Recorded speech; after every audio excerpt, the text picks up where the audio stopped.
So thank you, Lola, very much, and thank you all very much for coming. It's a pleasure to be here, and I hope you can hear me all right, and I'm trying not to fall off the edge of the stage, which would not be a good look. So my name's Alan, and as Lola said, I'm a clinician scientist working at the Institute of Cancer Research in the Royal Marsden Hospital, which is where Trevor and Angaraj are also based, and you'll hear from them. And Sarah's an old friend as well from Oxford. And what I'd like to do is, oh, there we go. Here. Oh, there. Yes. Thank you. Oh, that's me. That's you. It's quite frightening, isn't it? Sorry about that. So what I'm going to try and do is give you a bit of an introduction to where we are at the moment in general, I think, with cancer research and some of the ups and the downs that we face.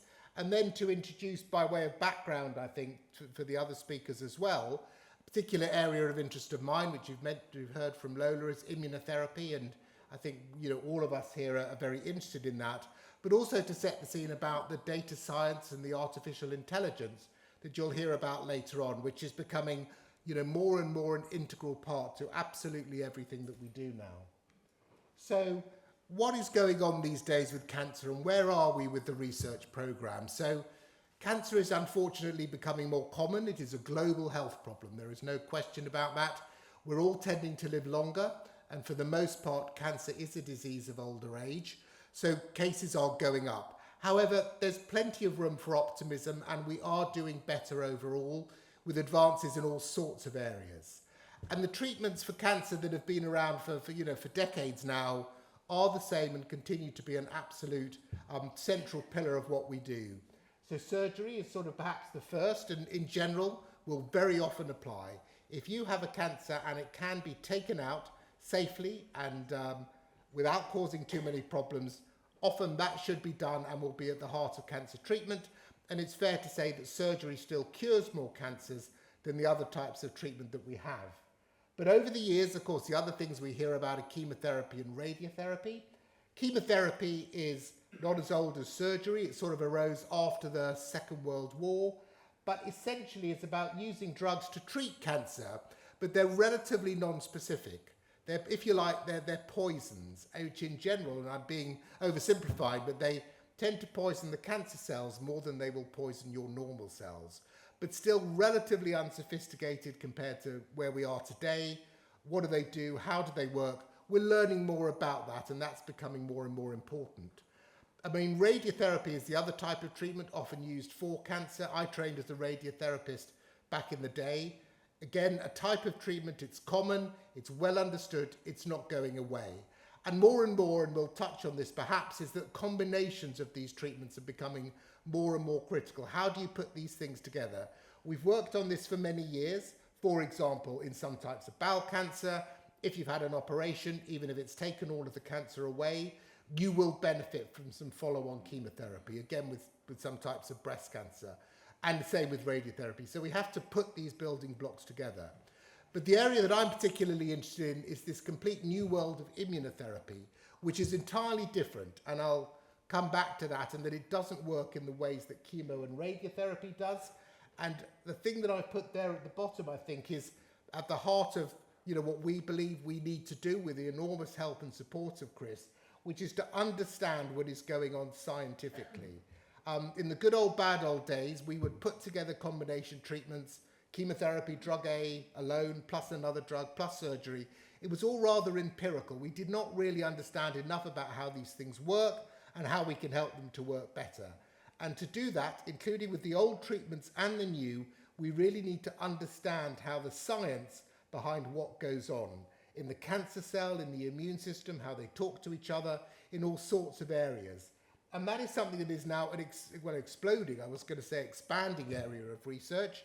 And it's a challenge because we have to link the basic scientific understanding to the clinical implementation of better treatments for our patients. And we have to do that. And to link again to what Trevor and Angaraj will talk about a bit later, we are generating an enormous amount of data now from the mouse models, the experiments in the lab, the analysis of clinical samples. How do we make sense of this? Artificial intelligence, as you'll hear, is one way of trying to learn and make sure we get the very most out of the data that we have.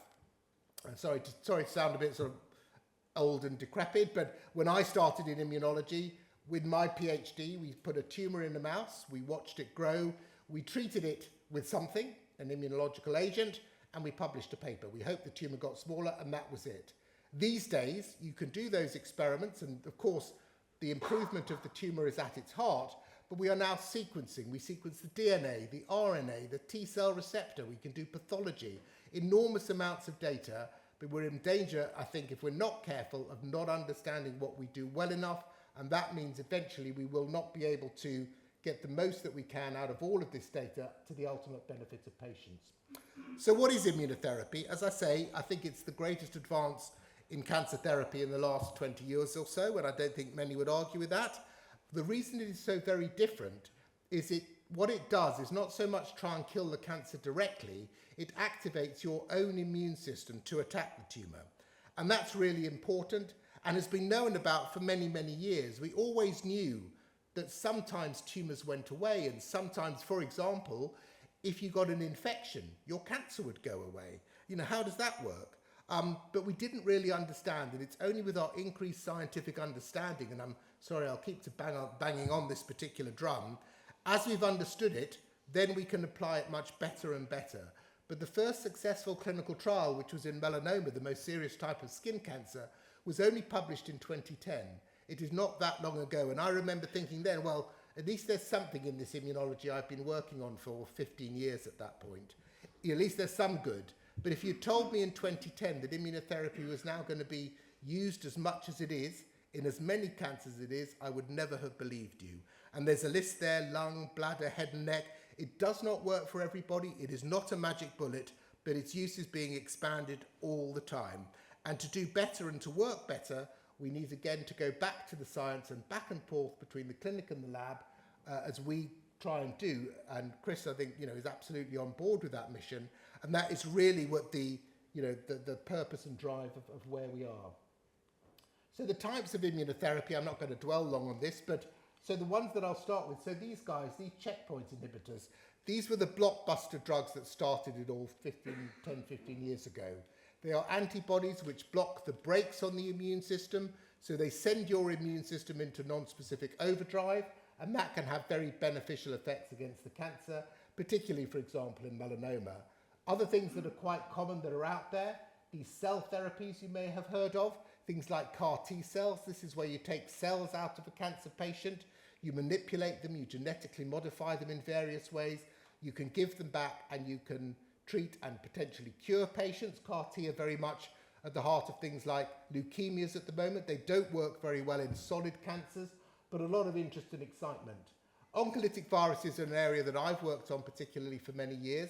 These are viruses which we can use to treat cancer rather than to cause disease. And it turns out that the way they work is, again, not really by killing the cancer cell directly, but they wake up your immune system. They alert the immune system to attack. Therefore, they are a type of immunotherapy. There are many other types of drug, many in development, other antibodies, and then also now most recently the cancer vaccines. And that's something that Sarah will talk about and is particularly expert in. And this is, again, like vaccinating yourself against a cancer in the same way that you vaccinate against a virus in childhood. It's much harder because an immune system is very well tuned and prepared to recognize and attack a virus, whereas a cancer, if it has grown in a person or is threatening to grow, is very clever at hiding from the immune system. It actively tries to disappear. But nevertheless, cancer vaccines are now starting to show real promise that you can wake up the immune system to attack the cancer, even in those very difficult circumstances. So how do we do this? Very briefly. So Lola mentioned the CTI, which is our Centre for Translational Immunotherapy. It's based at the Institute of Cancer Research and the Marsden, but it is an infrastructure which has been fantastic that CRIS has supported. We could not have done it without you. And it has set up a way that we can build bits of immunology and immunotherapy research, not just in our own institute, but also collaboratively across the country and even beyond with Sarah and indeed many others. I won't dwell on these various themes, which is how we've put it together, other than to highlight Angaraj, who runs a theme in data science and AI, and Trevor, who runs this theme in evolution and cancer, because cancers behave and hide from the immune system by evolving and changing as they grow. So this is the kind of infrastructure that you are supporting and allows us and facilitates us in building data to link the lab to the clinic and to really move things forward for us. As I mentioned, we generate a huge amount of data from what we do these days. We sequence lots of things. I touched on this, the gene sequencing, but even in pathology, for example, again, you can make a slide, and here's a picture of one. You can descriptively say, well, this looks like cancer. Is it getting better? Is it getting worse? We don't know.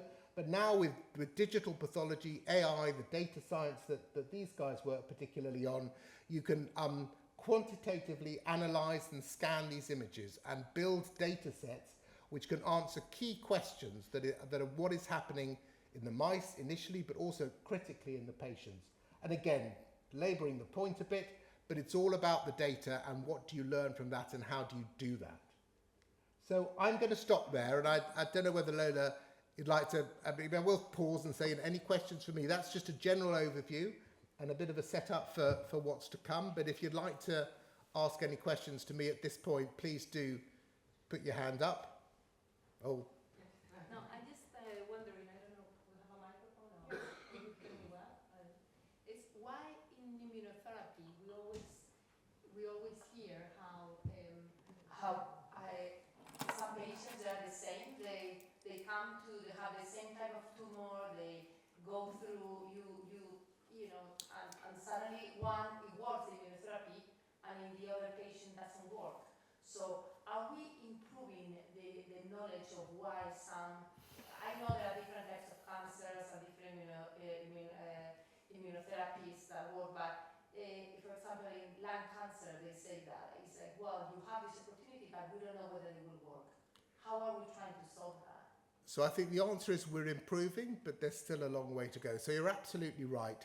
Some people will. So with melanoma now, if you come to an oncologist with widespread melanoma, your chances of being cured, long-term control with immunotherapy are about 50%. Given what it was 20 years ago, which was pretty well zero, that's a vast improvement. But why do half benefit and why do half not? And we are beginning to understand why that is.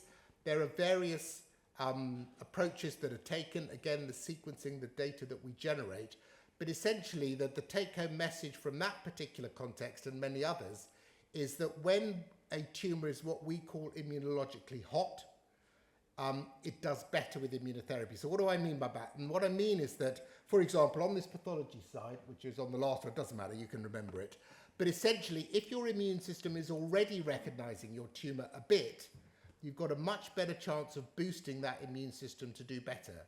Clearly, the immune response hasn't worked, otherwise you wouldn't have the cancer at all. But if there's something going on, you can build on it.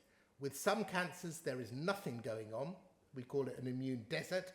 That makes it a very much harder nut to crack. There's no immune system to rev up. So, for example, in our oncolytic viruses, one thing we're trying to do is and it can certainly work, is to turn those cold tumours hotter. So that's just an example of the insight and the understanding. And we only learn that by looking at a lot of tumours right through the research spectrum, from mouse modelling to patient samples, and then linking that to the clinical outcomes. So I think we are getting much better, but they're by no means completely there yet.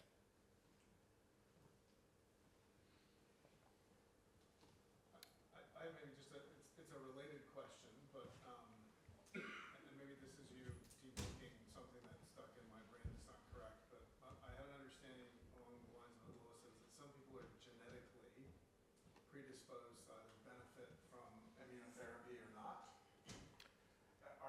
Is there a genealogy component to success or lack of success? So I mean, Sarah, I mean, the short answer is probably a bit, but again, we don't know much about it and we don't know the details of how it works. We're at the start of a journey. So, for example, there are some